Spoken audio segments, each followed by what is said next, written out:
Welcome to my channel, students. Today we will see chapter 12 equation in one variable practice set 12.1 and this is part 2 of this practice set. Okay student, standard 8th. So in this we were solving question number 2. Solve the following equation. In the previous video we solved the sixth problem, complete sixth problem, and now we are going to solve problem number 7. It is given here 13x minus 5 is equal to 3/2. Okay, इसे कैसे solve करना है, how to solve this, let's see. 13x को हम वहीं रखेंगे. मैंने आपको बताया था ये x है, वेरिएबल है, इसकी वैल्यू हमें निकालनी है. तो हम क्या करते हैं, जो x से थोड़ा दूर है मीन्स देखो 13 ज़्यादा करीब है और ये 5 जो है थोड़ा दूर है. क्लियर. तो हम पहले जो दूर वाला नंबर होता है उसे शिफ्ट करते हैं. 3/2 माइनस 5 का इज इक्वल टू किधर जाएगा, तो हो जाएगा +5. इस चीज़ को आप समझ सकते हो. और एक और ध्यान में रखना है, बहुत से स्टूडेंट क्या कर देते हैं, पहले +5 करते हैं और फिर 3/2 लिखेंगे. तो ऐसा नहीं, ये नंबर को एज इट इज़ लिखना है. इस नंबर को शिफ्ट किया है इसलिए इसे हम बाद में लिखेंगे. ओके, अपॉन 1 हम लिख सकते हैं. जब कोई भी नंबर हम सिंगल नंबर लिखते हैं तो उसके अपॉन डिनोमिनेटर में 1 होता है. Clear student. अब इसे कैसे सॉल्व करते हैं, जब दो फ्रैक्शंस हैं और बीच में प्लस का साइन है तो आपको पता है क्रॉस मल्टीप्लिकेशन होता है इस तरीके से. मतलब 13x 3 1 = 3 प्लस 2 5 = 10 अपॉन 2 1 = 2. ओके, 3 1 = 3 इस तरीके से और ऐसे. Okay, x is equal to 13/2. Okay student, ने प्लस कर दिया और ये अपॉन 2 आ गया. अब हम क्या करेंगे, इस x की वैल्यू निकालना है. दैट मीन्स हमें ये 13 को शिफ्ट करना होगा, है ना. अब करीब के जो बहुत शादी में आए हैं लेकिन बहुत करीब के लोग हैं उन्हें भी हमें भगाना होगा, है ना, अपने अपने घर जाने के लिए कहना होगा. तो अपॉन 2 एज इट इज़ लिखा. अब ये मल्टीप्लिकेशन में है, ये चीज़ कभी भी याद रखेंगे आप सोचेंगे यहाँ इसके सामने कोई भी साइन नहीं मीन्स प्लस है तो हम इसका माइनस कर देंगे, तो ऐसा नहीं होता है. इसके साथ वेरिएबल मल्टीप्लिकेशन फॉर्म में है, इसीलिए अब हम इसे डिवाइड करेंगे. तो डिवाइड करते समय पे 13. ओके, तो अब ये डिवाइड होता नहीं है, आपने इसके पहले सीखा था. डिवाइड हम डायरेक्टली कर नहीं सकते, 13 को अपॉन 13 1 लिख सकते हैं. और क्या करेंगे, कभी भी डिवाइड के प्रॉब्लम को जब सॉल्व करते हैं तो इस डिवाइड का बन जाता है मल्टीप्लाई और ये हो जाता है 1/13. ओके, उल्टा इनवर्स. ठीक है. अब मल्टीप्लिकेशन में आपको पता है कि सिंपल सीधा ही मल्टीप्लिकेशन किया जाता है. x is equal to 13 1 = 13, 13 2 = 26. Okay, इस तरीके से कट भी जाएगा ये, तो कोई प्रॉब्लम नहीं है. ठीक है, डायरेक्टली आंसर आ जाएगा. यहाँ 1 आ गया, यहाँ पर भी 1 1 1 = 1, 2 1 = 2, 13 1 = 13, 13 2 = तो ये आएगा सेम ही आंसर. ठीक है, चाहे तो आप इस तरीके से करिए चाहे तो आप इस तरीके से करिए. मतलब आंसर क्या है, 2 बार 1/2 नहीं, only 1/2. Okay, this is next problem number 8. ठीक है स्टूडेंट, इसका पहला जो है प्रॉब्लम 6 मैंने डिस्क्रिप्शन बॉक्स में मैं आपको लिंक दे दूंगी, आप वहाँ से चेक कर सकते हैं. इसके पहले जो है 6 प्रॉब्लम मैंने पढ़ा दिए थे. ओके, सो अब इसे सॉल्व करना है. It is a problem. सबसे पहले ये चीज़ ध्यान में रखेंगे कि ब्रैकेट में अगर आपके पास नंबर है और एक नंबर ब्रैकेट के बाहर है तो इस नंबर से इन दोनों नंबर को मल्टीप्लाई करना है. Okay, 3y = 3y plus 8 3 = 24. अब यहाँ पर भी सेम कंडीशन हमें नज़र आ रही है, तो हम क्या करेंगे, 10 × y 10y minus 10 4 = 40 plus 8. Okay, अब ब्रैकेट सॉल्व हो गए हैं. अब आपको y और y ये सेम दिख रहे हैं. कभी भी प्रॉब्लम में इस तरीके से हो कि आपको जो वेरिएबल है वो सेम नज़र आते हैं, जिसे लाइक टर्म्स कहते हैं, हम उन्हें पास कराना है.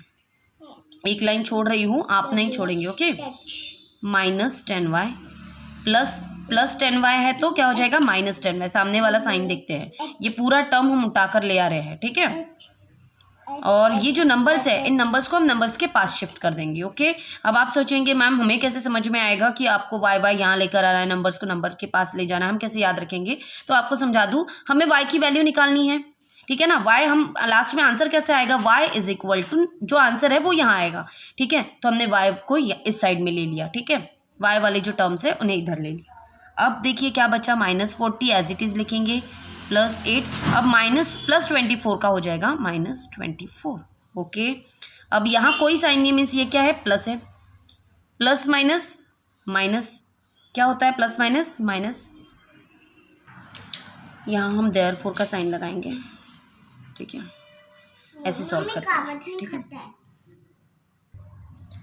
तो प्लस माइनस माइनस हुआ, 10 में से 3 गए 7y। ओके, बड़े नंबर का साइन क्या है, माइनस, ये चीज़ याद रखेंगे, भूलेंगे नहीं, माइनस प्लस माइनस, तो 40 में से 8 गए, कितना हुआ 32। और बड़े नंबर का साइन, पहले हम दो नंबर को सॉल्व करते हैं स्टूडेंट, ओके, इन दोनों को हमने सॉल्व कर लिया, अब इसे -24। ओके, अब देखिए -7y is equal to, minus minus plus होता है, तो इन दोनों का क्या करेंगे, हम प्लस करेंगे, 4 5 6 3 4 5, और बड़े नंबर का साइन माइनस, माइनस माइनस क्या हो जाएगा, कट जाएगा, प्लस हो जाएगा, ठीक है। अब क्या बचा, y is equal to 56/7, cut करके क्या आएगा, 7 1 7, 7 8 56, तो y की वैल्यू आई 8। ये हो गया आपका 8th प्रॉब्लम, ठीक है। अब हम करेंगे 9th प्रॉब्लम, ठीक है। देखो स्टूडेंट, अब हम ये प्रॉब्लम देख रहे हैं, ओके, 9th नंबर का, ठीक है। मैंने बुक नहीं दिखाई थी, इसलिए मैंने अभी शो कर दिए। तो स्टार्ट करते हैं प्रॉब्लम से। अब इसे कैसे सॉल्व करेंगे, सबसे पहले एक चीज़ ध्यान रखेंगे कि इज इक्वल टू का साइन है और दोनों साइड में आपको इस तरीके से फ्रैक्शंस नज़र आ रहे हैं, हम क्या करेंगे, इसका मल्टीप्लिकेशन। जब बीच में इज इक्वल टू का साइन होता है तो क्रॉस मल्टीप्लिकेशन इस तरीके से करते हैं बस, और जब बीच में प्लस का साइन होता है इस तरीके से, तो हम इसका इसके साथ मल्टीप्लाई, इसका इसके साथ मल्टीप्लाई, और दोनों टर्म्स का, नीचे में जो 2 टर्म्स होती है डिनोमिनेटर, उनका भी मल्टीप्लिकेशन करके आंसर लिखना होता है इस तरीके से, ठीक है। बट यहाँ साइन कौन सा है, इज इक्वल टू है, इसलिए हम क्या करेंगे, सिर्फ इस तरीके से मल्टीप्लाई करेंगे, ओके। सो 7 × x - 9 और is equal to 5 × x - 5, okay. अब 7x आपको ये बताया था मैंने कंडीशन कि इस तरीके से कभी ब्रैकेट हो और बाहर नंबर हो तो इनका मल्टीप्लिकेशन कर लेना है, तो आप यहाँ पर भी वही करेंगे। 7x - 7 9 63, 5x - 5 5 25, okay. अब हम क्या करेंगे, x को हमने पास लाया था, तो 7x या प्लस 5x है, ये हो जाएगा -5x, इज इक्वल टू के इस साइड में लेकर आए हैं। नाउ हेयर इट इज़ 25, -25, इस 63 को शिफ्ट करेंगे, we will shift this 63 to the next side, becomes +63, okay, -63 का +63, ओके। 7 में से 5 गए, 2x, okay, minus plus minus, तो 63 में से 25 गए, कितना होगा 38, प्लस का साइन, बड़े नंबर का साइन तो प्लस है, तो प्लस ही रहने देंगे हम। x is equal to 38। अब देखिए ये 2x है, मतलब 2 × x है, और इस 2 को शिफ्ट करना होगा क्योंकि x की वैल्यू निकालनी है, तो नंबर्स तो सब हटाने होंगे, तो ये क्या हो जाएगा, divide, x is equal to आएगा 19, 2 1 2, 2 19 38, तो ये आ गया आपका आंसर। आंसर को ब्लॉक बनाइए, ओके। अब आगे बढ़ते हैं।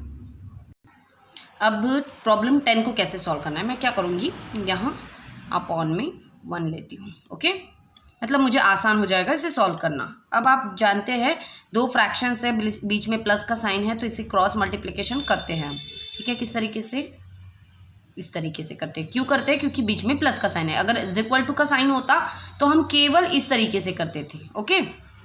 सो let's start. 1 × y - 4 plus 3 × 3y upon 3 1 3 is equal to 4, okay. Simple है, इसको इसके साथ मल्टीप्लाई किया, 3 को 3y के साथ मल्टीप्लाई किया, एंड नीचे में 3 1 3 हो गया, ओके। अब फिर से वही कंडीशन आ गई, ब्रैकेट को इस नंबर से मल्टीप्लाई करना है, y - 4, 4 1 4 plus 3 3 9y upon 3 is equal to 4, okay. अब क्या करेंगे, इसे सॉल्व कर लेंगे, प्लस प्लस प्लस होता है, मतलब y के सामने कोई भी नंबर नहीं है, मीन्स 1 है, तो 1 + 9 कितना होगा 10y - 4, ये बचा हुआ as it is upon 3 is equal to 4। Simple. अब क्या करेंगे, अब ये सॉल्व नहीं कर सकते। अब फिर से क्वेश्चन आया, मैम आपको पता है कैसे करना है, हमको नहीं पता, हम क्या करेंगे। अब मैं आपको बता दूं, देखो ये y है लेकिन यहाँ y नहीं है, तो ये सॉल्व नहीं होगा, ठीक है। इसे ये कट भी नहीं होता क्योंकि यहाँ माइनस का साइन है। अगर मल्टीप्लाई होता तो हो सकता है कोई नंबर से हम काट भी देते, बट ऐसा भी नहीं होता है, कट भी नहीं होता है, ठीक है। तो हम क्या करेंगे, ये सॉल्व नहीं होता है फाइनली, तो हम अब यहाँ पर सॉल्व करेंगे, ओके, इसके साथ, क्योंकि y सिर्फ सिंगल y बचने तक मुझे सॉल्व करना है। अब मैं इसे इज इक्वल टू का साइन है, इसलिए इसी तरीके से मल्टीप्लाई करूँगी। So 10y 1 = 10y - 4 1 = 4 is equal to 4 4 2 = 4 3 = 12। इसका मल्टीप्लाई नहीं होता है क्योंकि बीच में कौन सा साइन है, इज इक्वल टू, ओके। अब ये सिंपल प्रॉब्लम बन चुका है। Now 10y is equal to 12, number को नंबर के पास लेकर जाएंगे। सबसे पहले इस नंबर को हटाना होगा हमें, क्योंकि 10 के साथ y जुड़ा हुआ है, करीब नंबर है, तो इसे बाद में लेकर जाएंगे। पहले जो दूर वाले रिश्तेदार होते हैं इन्हें हमें भगाना होता है। सो ये -4 है, ये +4 हो जाएगा, 12 + 4 16 y is equal to 16 upon 10। y is equal to, ये 10 मल्टीप्लाई में है, इज इक्वल टू किधर जाके होगा डिवाइड, और ये नंबर कटते हैं 2 से, ओके। 2 8 = 16, 2 5 = 10, ओके। 8/5 इसका आंसर होगा। Student this is last problem. अब इसे सॉल्व करते हैं कैसे, ओके। b प्लस, अब ब्रैकेट से खोल देंगे, ये हमें कंफ्यूज करने के लिए ब्रैकेट के अंदर डाल दिया है, कोई ज़रूरत नहीं है इसकी। 1 + b + 2, ठीक है, क्योंकि बीच में प्लस का साइन लगाया ना, तो इसे हम खोल सकते हैं, ओके। 0.4 इज इक्वल टू 21, ठीक है। अगर यहाँ और कोई मल्टीप्लिकेशन का साइन होता तो हमें पहले उसे सॉल्व करना पड़ता, और ये वैसे भी सॉल्व नहीं होता है, अब प्लस का भी साइन है बीच में, तो हम इसे खोल सकते हैं, ठीक है। b + b कितना होता है 1b, एक b प्लस एक और b प्लस एक और b, मीन्स कितना होगा 3b, ठीक है। प्लस 1 + 2 3/4 21। अब इसे सॉल्व नहीं कर सकते अगेन, ये देखो सेम कंडीशन है, यहाँ पर भी इसे हम सॉल्व नहीं कर पा रहे थे। 10y है इसके साथ y नहीं है, इसलिए ये माइनस भी नहीं होता है, इसका डिवाइड भी नहीं कर सकते हम, क्योंकि यहाँ माइनस का साइन है, मल्टीप्लाई का साइन नहीं है। तो यही सेम कंडीशन यहाँ पर भी है, इसे भी हम सॉल्व नहीं कर सकते। फिर क्या करेंगे, इसके साथ उसे सॉल्व करना पड़ेगा। इज इक्वल टू का साइन है, इसका इसके साथ मल्टीप्लाई, इसका इसके साथ। 3b + 3 इज इक्वल टू 21 × 4 कितना होता है 4 1 = 4 4 2 = 8 84, ओके। और यहाँ 3b + 3, अब नंबर को नंबर के पास लेकर जाएंगे, है ना। तो 3b, इस नंबर को मुझे ले जाना है यहाँ, 84 + 3 का हो जाएगा -3, 3b इज इक्वल टू ये आएगा 81, b is equal to 81 upon ये 3 जो है मल्टीप्लाई के फॉर्म में है, तो ये हो जाएगा divide by 3, b is equal to कितना आएगा 27, ओके। आप देखिए, करके देखिए, 27 ओके। तो ये हो गया हमारा लास्ट प्रॉब्लम। तो आज की वीडियो में इतना ही स्टूडेंट। अब नेक्स्ट 12.2 एक्सरसाइज है जिसे हम नेक्स्ट वीडियो में देखेंगे, ठीक है। आई होप आपको ये सारे प्रॉब्लम समझ में आए होंगे। प्लीज़ कमेंट बॉक्स में कमेंट ज़रूर कर देना, ताकि मुझे समझ में आए कि आपको मेरे प्रॉब्लम समझ में आ रहे हैं। तो थैंक यू, आज के लिए इतना ही, बाय बाय।